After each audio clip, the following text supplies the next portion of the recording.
Sí, tem dois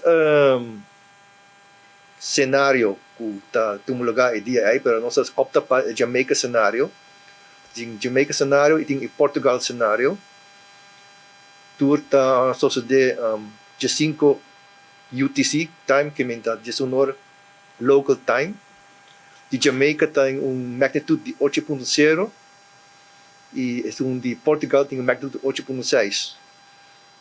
Então, nós decidimos junto com o Ramon Bureau para optar para Jamaica cenário, porque está mais cerca e está mais interessante para Aruba.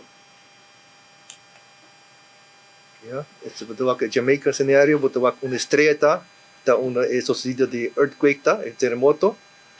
Então betul den colo, betul tour kust di Island e Central América, América Sur, betul altura di orang te llega kust di Island. Para Aruba tá entre 0.3 de 1 meter de ola, e isso aí tá já acaba suficiente alto para evacuar inteira costa. Yeah, o Pacific Tsunami Warning Center manda dummy message para mim,